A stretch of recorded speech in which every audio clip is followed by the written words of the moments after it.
Halo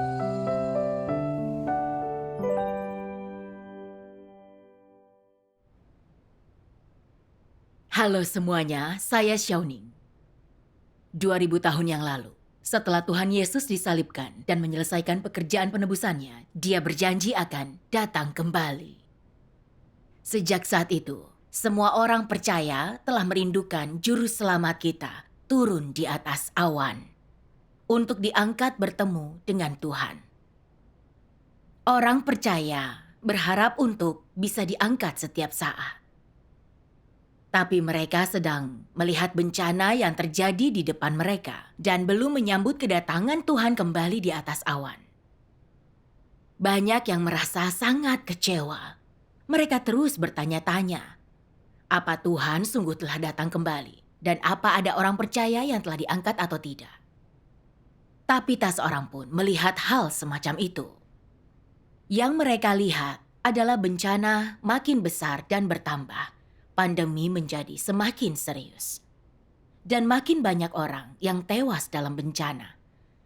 Bahkan beberapa pendeta dan juga penatua. Orang merasa takut atau bahkan mungkin merasa telah ditinggalkan oleh Tuhan. Dan merasa bisa mati dalam bencana kapanpun. Mereka tidak memahami mengapa Tuhan belum datang kembali dan mengangkat mereka sekarang setelah bencana dimulai. Sungguh mengejutkan bagi mereka bahwa kilat dari timur telah bersaksi bahwa Tuhan Yesus telah datang kembali sebagai Tuhan yang Maha Kuasa yang berinkarnasi, mengungkapkan kebenaran dan melakukan pekerjaan penghakiman pada akhir zaman. Orang begitu merindukan kebenaran, membaca firman Tuhan yang Maha Kuasa, mengenali suara Tuhan, dan berbalik kepada Tuhan yang Maha Kuasa. Setiap hari mereka makan dan minum, serta dipelihara oleh firman Tuhan yang Maha Kuasa, dan menghadiri perjamuan kawin anak domba. Mereka adalah orang yang telah menyambut Tuhan, dan telah diangkat ke hadapan tahta Tuhan sebelum bencana. Banyak orang beragama yang merasa bingung berpikir, kilat dari timur pasti keliru tentang Tuhan yang telah datang kembali, dan tentang mereka diangkat. Karena Alkitab berkata, lalu kita yang masih hidup dan masih tinggal akan diangkat bersama-sama dengan mereka dalam awan-awan, berjumpa dengan Tuhan di angkasa. Demikianlah kita akan bersama-sama dengan Tuhan selamanya. Jika Tuhan telah datang kembali, mengapa kita belum diangkat?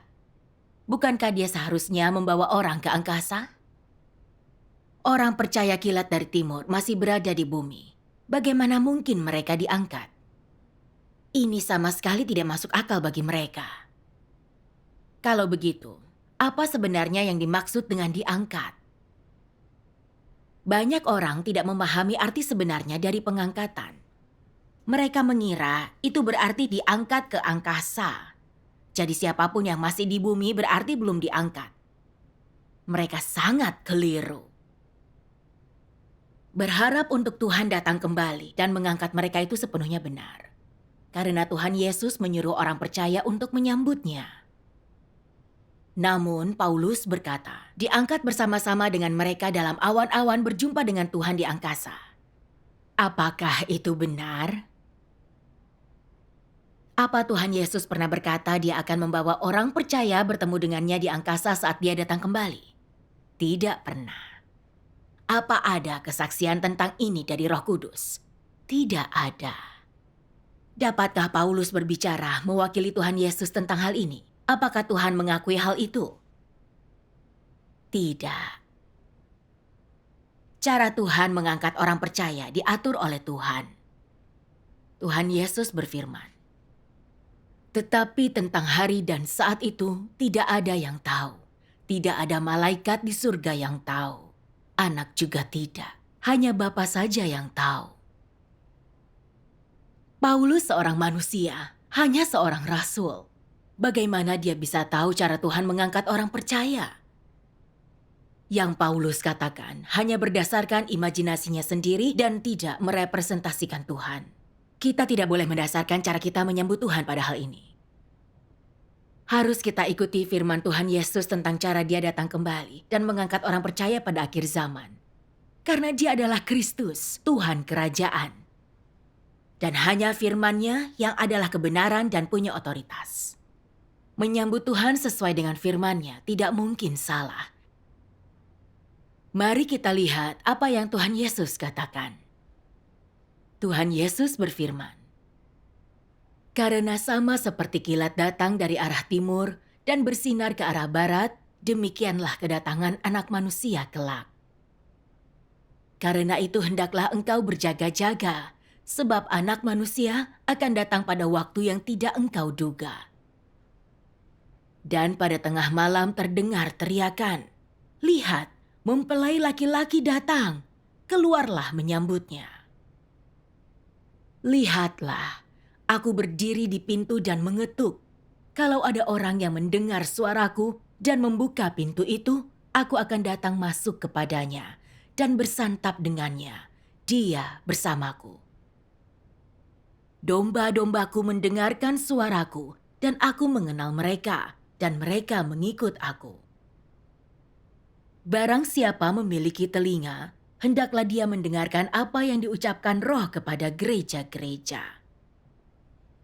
Dapat kita lihat dalam nubuatnya tentang kedatangannya kembali, Tuhan selalu menyebut Anak Manusia. Kedatangan Anak Manusia. Anak Manusia akan datang, mendengar suaraku dan membuka pintu itu. Dan domba-dombaku mendengarkan suaraku. Pernyataan penting ini sedang memberitahu kita bahwa Tuhan datang kembali dalam daging sebagai Anak Manusia. Datang ke bumi untuk berbicara, untuk mengetuk pintu kita. Mereka yang mendengar suara Tuhan dan membuka pintu adalah gadis bijaksana yang menyambut Tuhan dan menghadiri perjamuannya. Mereka diangkat ke hadapan Tuhan. Tuhan Yesus tidak pernah berkata akan membawa orang untuk bertemu dengannya di angkasa. Tapi dia menyuruh orang mendengarkan suaranya untuk menyambut dia datang ke hadapannya dan menghadiri perjamuannya. Untuk menyambut Tuhan dan bertemu dengannya, kita harus mengikuti firman-Nya dan mendengarkan suara Tuhan. Saat kita mendengar seseorang berseru mempelai laki-laki sedang datang, kita harus keluar untuk menemuinya. Tidak dengan bodohnya menantikan untuk diangkat ke angkasa berdasarkan imajinasi kita. Jika demikian, kita tak akan bisa mendengarkan suaranya dan menyambutnya. Tuhan datang kembali sebagai Anak Manusia dan datang di antara kita. Jika kita hanya menantikan untuk diangkat ke angkasa, kita berada di jalan yang berbeda dari Tuhan. Jadi, kepercayaan orang bahwa mereka akan diangkat untuk bertemu dengan Tuhan di angkasa, itu tidaklah valid. Ini sepenuhnya bertentangan dengan firman-Nya dan tak lain adalah gagasan manusia. Jadi apa sebenarnya arti diangkat? Firman Tuhan yang Maha Kuasa menjelaskan hal ini bagi kita. Tuhan yang Maha Kuasa berfirman, diangkat bukan berarti diambil dari tempat yang rendah ke tempat yang tinggi, seperti yang orang bayangkan. Itu adalah miskonsepsi yang besar. Diangkat mengacu pada penentuanku sejak semula dan kemudian pemilihanku. Ini ditujukan kepada semua orang yang telah kutentukan sejak semula dan kupilih. Mereka semua yang diangkat adalah orang-orang yang telah mendapatkan status sebagai anak sulung atau anak-anak, atau yang merupakan umat Tuhan. Ini paling tidak sesuai dengan gagasan manusia. Mereka yang akan memiliki bagian di rumahku di masa depan adalah semua orang yang telah diangkat ke hadapanku. Ini sepenuhnya benar, tidak pernah berubah, dan tidak dapat dibantah. Ini adalah serangan balik terhadap iblis. Siapapun yang telah kutentukan dari semula akan diangkat ke hadapanku. Berhubung kita sedang mencari jejak langkah Tuhan, itu mengharuskan kita untuk mencari kehendak Tuhan, firman Tuhan, dan perkataan Tuhan. Karena dimanapun ada firman baru yang diucapkan Tuhan, suara Tuhan ada di sana. Dan dimanapun ada jejak langkah Tuhan, perbuatan Tuhan ada di sana. Dimanapun ada pengungkapan Tuhan, di sanalah Tuhan menampakkan diri. Dan dimanapun Tuhan menampakkan diri, di sanalah jalan, kebenaran, dan hidup ada. Ini membuat semuanya lebih mudah dipahami, bukan?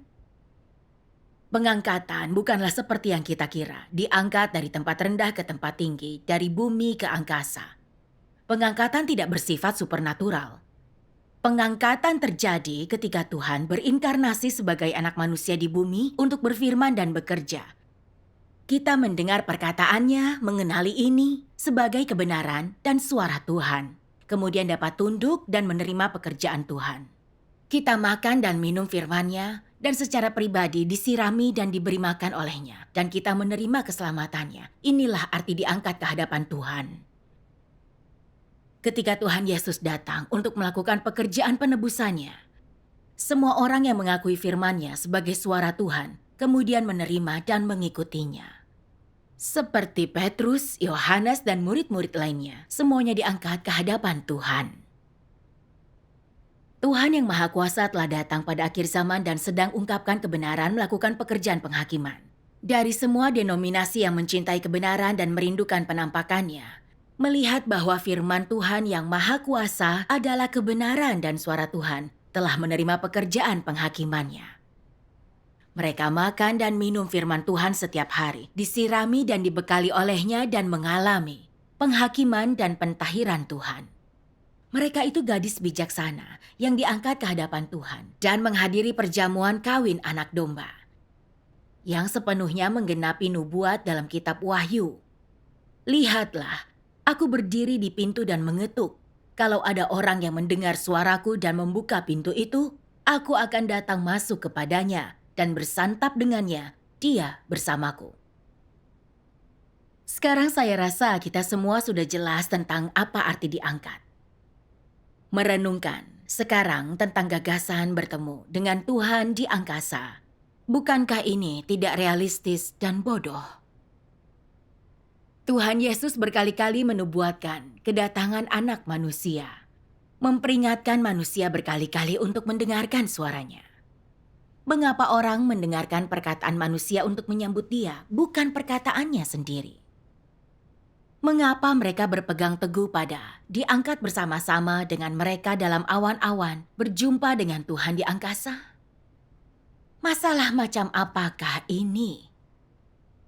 Bukankah itu menunjukkan terlalu berhasrat untuk mendapatkan berkat? Bukankah itu karena mereka ingin langsung diangkat ke dalam kerajaan Tuhan, menjauh dari bencana, di mana mereka akan menikmati berkat? Mari kita renungkan. Mungkinkah orang yang diampuni dosanya tetapi masih terus-menerus berbuat dosa, diangkat ke dalam kerajaan ketika Tuhan datang? Apakah mereka berhak menikmati berkat-Nya? Memang benar bahwa Tuhan telah menebus kita dari dosa. Tapi kita tidak bisa menyangkal bahwa kita masih dikendalikan oleh natur berdosa kita dan tak berdaya selain berbuat dosa dan menentang Tuhan. Kita belum melepaskan diri dari ikatan dosa dan belum kudus. Tuhan itu kudus dan benar. Tanpa kekudusan tidak ada manusia yang bisa melihat Tuhan. Jadi bisakah orang yang dipenuhi kenajisan masuk ke dalam kerajaan-Nya? Bukankah itu adalah hayalan manusia, hanya angan-angan? Tuhan yang Maha Kuasa berfirman, "Engkau hanya tahu bahwa Yesus akan turun ke bumi pada akhir zaman. Tetapi bagaimana tepatnya Dia akan turun? Orang berdosa sepertimu yang baru saja ditebus, yang belum diubahkan atau disempurnakan Tuhan, dapatkah engkau berkenan di hati Tuhan? Bagimu, engkau yang masih dirimu yang lama, memang benar bahwa engkau diselamatkan oleh Yesus, dan engkau tidak terhitung sebagai orang berdosa karena penyelamatan Tuhan. Tetapi hal ini tidak membuktikan bahwa engkau tidak berdosa dan tidak najis. Bagaimana mungkin engkau bisa kudus jika engkau belum diubahkan? Di dalam dirimu, engkau dipenuhi dengan kenajisan, egois, dan kasar. Tetapi engkau masih berharap untuk dapat turun bersama Yesus. Enak betul. Engkau melewatkan satu tahap dalam kepercayaanmu kepada Tuhan. Engkau hanya ditebus, tetapi belum diubahkan. Agar engkau dapat berkenan di hati Tuhan, Tuhan harus secara pribadi melakukan pekerjaan untuk mengubahkan dan menahirkanmu. Jika engkau hanya ditebus, engkau tidak akan dapat mencapai kekudusan.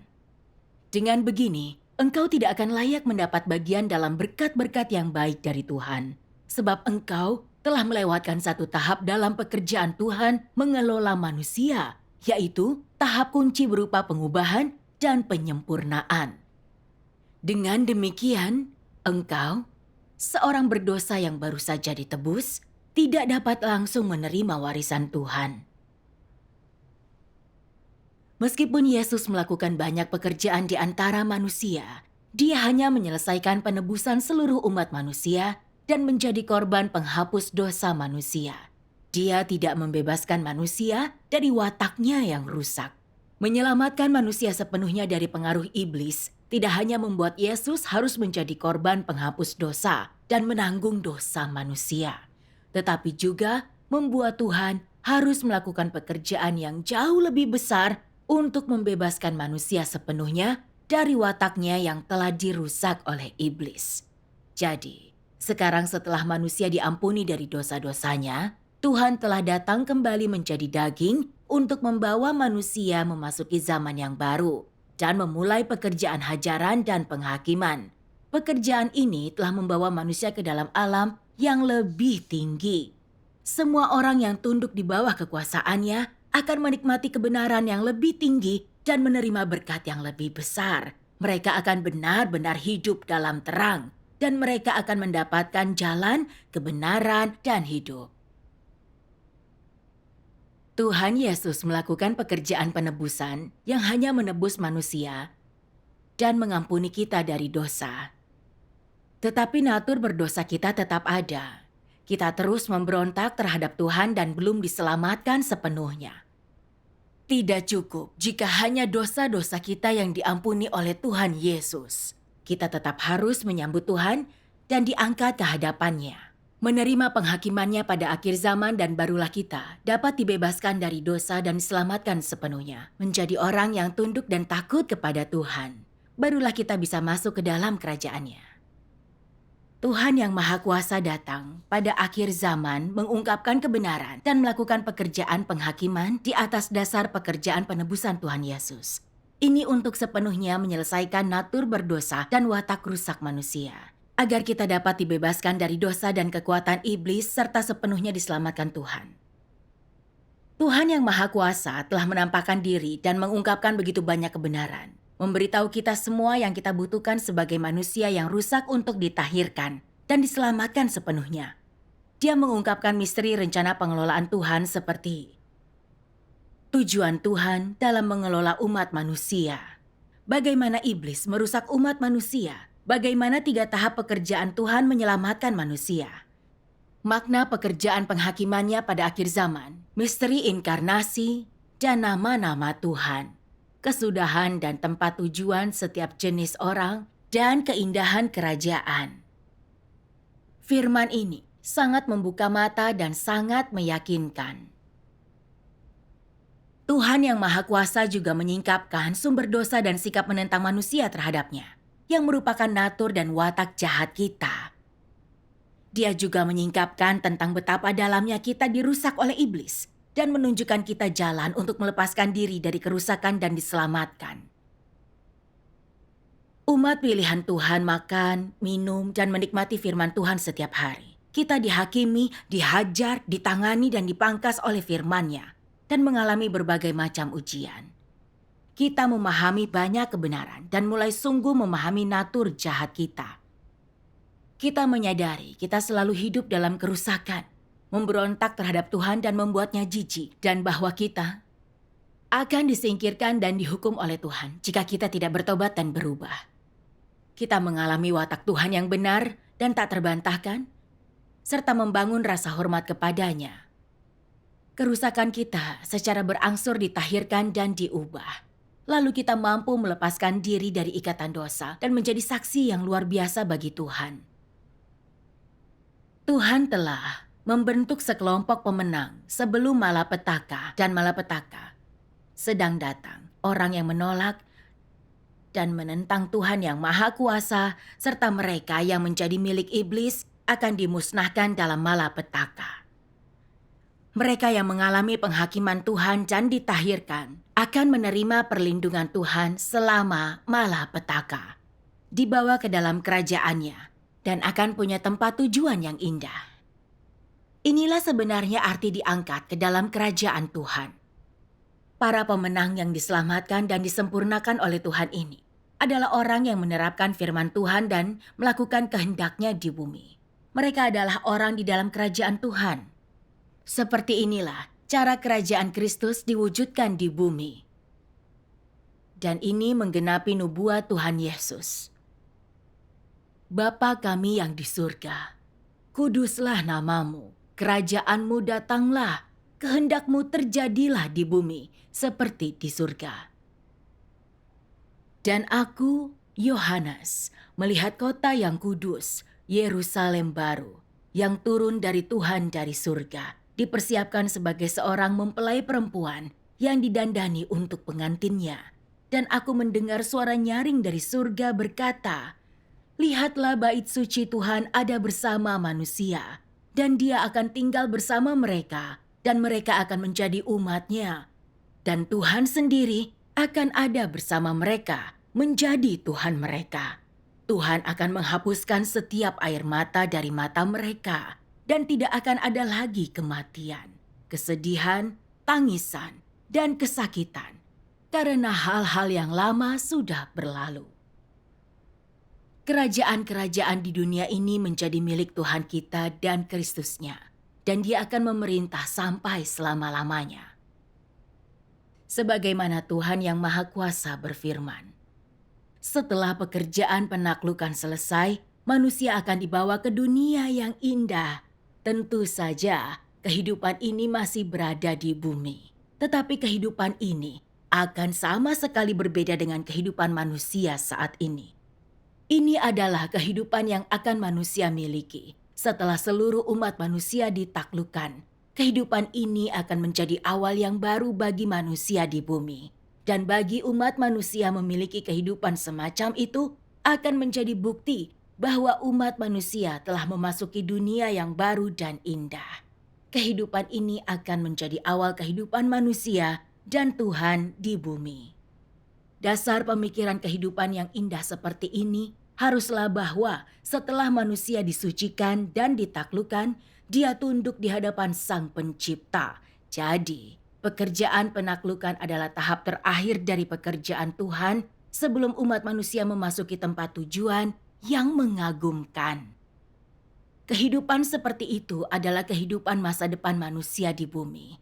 Kehidupan terindah di bumi. Jenis kehidupan yang manusia rindukan. Jenis kehidupan yang belum pernah dicapai manusia dalam sejarah dunia. Ini adalah hasil akhir dari 6.000 tahun pekerjaan pengelolaan. Inilah yang paling didambakan manusia, dan ini juga janji Tuhan kepada manusia. Saat manusia telah dipulihkan kepada gambar aslinya, dan saat mereka dapat memenuhi tugasnya masing-masing, menjaga posisinya yang semestinya dan tunduk pada semua pengaturan Tuhan, dia akan mendapatkan sekelompok orang di bumi yang menyembahnya. Dan dia juga akan membangun kerajaan di muka bumi yang menyembahnya. Dia akan meraih kemenangan kekal di atas bumi, dan mereka yang menentangnya akan binasa selamanya. Ini akan memulihkan maksudnya yang semula dalam menciptakan manusia. Ini akan memulihkan tujuannya dalam menciptakan segala sesuatu. Dan ini juga akan memulihkan otoritasnya di bumi. Di antara segala sesuatu dan di antara musuh-musuhnya. Semua ini akan menjadi lambang kemenangan telaknya. Sejak saat itu, manusia akan masuk ke tempat perhentian dan memulai kehidupan yang berada di jalur yang benar. Tuhan juga akan masuk ke tempat perhentian kekal bersama manusia dan masuk ke dalam kehidupan kekal bersama manusia. Kekotoran dan ketidaktaatan di muka bumi akan lenyap dan semua ratapan akan lenyap dan segala sesuatu di dunia ini yang menentang Tuhan akan lenyap. Hanya Tuhan dan orang-orang yang telah diselamatkannya yang akan tinggal tetap, hanya ciptaannya yang tetap hidup. Pada titik ini, kita punya pemahaman penuh tentang apa sebenarnya arti diangkat. Diangkat, terutama adalah tentang mendengarkan suara Tuhan, mengikuti jejak langkahnya, dan berbalik kepada Tuhan yang Maha Kuasa, menerima pekerjaan penghakiman Tuhan pada akhir zaman. Mengapa dunia keagamaan belum mengalami pengangkatan sebelum bencana? terutama karena mereka tak mencari kebenaran atau mendengarkan suaranya, tapi teguh pada gagasan dan ayat-ayat Alkitab secara harfiah, hanya mendengarkan manusia tapi tak menyambut Tuhan menurut firman-Nya. Inilah sebabnya mereka jatuh ke dalam malapetaka. Orang hanya ingin menantikan Tuhan datang di atas awan, ingin segera berubah wujud dan diangkat ke angkasa untuk bertemu dengannya. Jadi mereka hanya menantikan dengan pasif, tanpa mempersiapkan diri, atau berusaha mendengarkan suara Tuhan. Hati mereka mati rasa. Bagaimana mungkin mereka menyambut Tuhan dengan cara ini? Mereka akan jatuh ke dalam malapetaka dan meratap. Tuhan yang Maha Kuasa telah melakukan pekerjaan penghakimannya selama 3 dekade sekarang. Dia membentuk sekelompok pemenang sebelum malapetaka. Dan sekarang malapetaka sedang datang. Mereka yang mendengarkan suara Tuhan dan menyambut Tuhan dalam malapetaka masih punya kesempatan untuk diangkat. Inilah arti diangkat di saat bencana, dan mereka punya harapan untuk dibiarkan hidup. Mereka yang mengikuti gagasan mereka, bersikeras bahwa Tuhan harus datang di atas awan, akan jatuh ke dalam bencana dan tidak dapat diselamatkan. Setelah malapetaka berakhir, Tuhan akan menampakkan diri kepada semua bangsa dan semua manusia.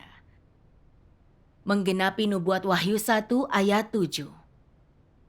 Lihatlah, dia datang dengan awan-awan, dan setiap mata akan melihatnya. Juga mereka yang menikam dia, dan semua orang di bumi akan meratap karena dia. Sebagai penutup, mari kita baca bagian firman Tuhan yang Maha Kuasa. Tuhan yang Maha Kuasa berfirman, "Banyak orang mungkin tidak peduli dengan apa yang aku katakan, tetapi aku tetap ingin memberitahu setiap orang yang disebut orang kudus yang mengikuti Yesus bahwa ketika engkau melihat Yesus turun dari surga di atas awan putih dengan matamu sendiri, itu akan menjadi penampakan terbuka dari sang matahari kebenaran. Barangkali itu akan menjadi saat yang sangat menyenangkan bagimu, tetapi ketahuilah bahwa saat engkau menyaksikan Yesus turun dari surga, saat itu jugalah engkau turun ke neraka untuk dihukum. Itu akan menjadi saat berakhirnya rencana pengelolaan Tuhan dan menjadi saat ketika Tuhan memberi upah kepada yang baik dan menghukum yang jahat. Karena penghakiman Tuhan sudah akan berakhir sebelum manusia melihat tanda-tanda, pada saat hanya ada pengungkapan kebenaran. Mereka yang menerima kebenaran dan tidak mencari tanda-tanda sehingga mereka disucikan akan kembali ke hadapan tahta Tuhan dan masuk ke dalam pelukan Sang Pencipta. Hanya mereka yang bersikeras percaya bahwa Yesus yang tidak datang kembali di atas awan putih adalah Kristus palsu akan menerima hukuman abadi karena mereka hanya percaya kepada Yesus yang menunjukkan tanda-tanda tetapi tidak mengakui Yesus yang menyatakan penghakiman yang berat dan menunjukkan jalan sejati dan kehidupan.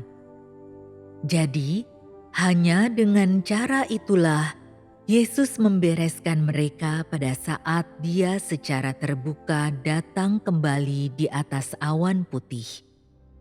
Mereka terlalu keras kepala, terlalu percaya diri, terlalu congkak. Bagaimana mungkin orang-orang yang tidak berakhlak itu bisa diberi upah oleh Yesus? Kedatangan Yesus kembali adalah keselamatan besar bagi orang-orang yang mampu menerima kebenaran, tetapi bagi mereka yang tidak dapat menerima kebenaran, itu adalah tanda penghukuman. Engkau sekalian harus memilih jalanmu sendiri dan jangan menghujat Roh Kudus dan menolak kebenaran. Jangan menjadi orang yang bebal dan congkak, tetapi jadilah orang yang menaati tuntunan Roh Kudus, yang merindukan dan mencari kebenaran. Hanya dengan cara inilah engkau sekalian akan mendapatkan manfaat. Kristus akhir zaman membawa hidup dan membawa jalan kebenaran yang abadi dan tidak berkesudahan. Kebenaran ini adalah jalan yang memungkinkan manusia memperoleh hidup dan satu-satunya jalan untuk manusia mengenal Tuhan dan menjadi berkenan di hadapan Tuhan. Apabila engkau tidak mencari jalan hidup yang disediakan Kristus akhir zaman, engkau tidak akan pernah memperoleh perkenanan Yesus dan tidak akan pernah memenuhi syarat untuk memasuki gerbang kerajaan surga, karena engkau adalah boneka dan tawanan sejarah. Mereka yang dikendalikan oleh peraturan-peraturan, oleh hukum yang tertulis, dan terbelenggu oleh sejarah, tidak akan pernah bisa memperoleh hidup maupun mendapatkan jalan hidup yang kekal. Ini karena satu-satunya yang mereka miliki hanyalah air keruh yang telah dipertahankan selama ribuan tahun, dan bukan air kehidupan yang mengalir dari tahta.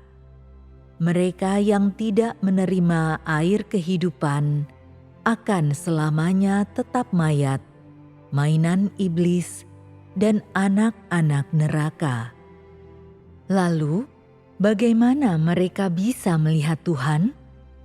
Jika engkau hanya mencoba untuk berpegang teguh pada masa lalu, hanya mencoba untuk mempertahankan hal-hal sebagaimana adanya dengan tidak berubah sama sekali, dan tidak mencoba untuk mengubah status quo dan menyingkirkan sejarah, bukankah engkau akan selalu menentang Tuhan? Langkah-langkah pekerjaan Tuhan sangat luas dan dahsyat, seperti ombak yang bergelora dan guruh yang menderu. Tetapi engkau hanya duduk pasif dan menunggu kehancuran, mempertahankan kebodohanmu, dan tidak melakukan apapun. Dengan cara seperti ini, bagaimana engkau bisa dianggap sebagai seorang yang mengikut jejak langkah anak domba? Bagaimana engkau bisa menyatakan bahwa Tuhan yang engkau yakini dengan teguh adalah Tuhan yang selalu baru dan tidak pernah usang? Bagaimana kata-kata dalam buku-bukumu yang sudah menguning termakan usia bisa mengantarkanmu ke zaman baru? Bagaimana kata-kata itu bisa menuntunmu mencari langkah-langkah pekerjaan Tuhan? Bagaimana kata-kata itu bisa membawamu ke surga? Yang engkau pegang di tanganmu adalah hukum yang tertulis yang hanya bisa memberikan penghiburan sementara, bukan kebenaran yang bisa memberikan hidup. Kitab suci yang engkau baca hanya bisa memperkaya lidahmu, bukan kata-kata hikmat yang bisa membantumu memahami hidup manusia, apalagi jalan yang bisa menuntunmu menuju kesempurnaan. Apakah kesenjangan ini tidak memberimu alasan untuk merenung? Tidakkah ini membantumu memahami misteri yang terkandung di dalamnya? Mampukah engkau membawa dirimu sendiri ke surga untuk bertemu Tuhan dengan caramu sendiri? Tanpa kedatangan Tuhan, bisakah engkau membawa dirimu sendiri ke surga untuk menikmati kebahagiaan keluarga bersama Tuhan? Apakah sekarang engkau masih bermimpi? Jika demikian, aku menyarankan agar engkau berhenti bermimpi dan menyaksikan siapa yang sedang bekerja sekarang. Lihatlah siapa yang sekarang sedang melakukan pekerjaan menyelamatkan manusia pada akhir zaman. Kalau engkau tidak melakukan itu, engkau tidak akan pernah mendapatkan kebenaran dan tidak akan pernah memperoleh hidup. Sekian untuk episode hari ini. Jika ingin mengetahui lebih lanjut tentang kebenaran mengenai pekerjaan Tuhan pada akhir zaman, atau jika ada pertanyaan, silahkan menulis pada kolom komentar. Sampai jumpa lagi.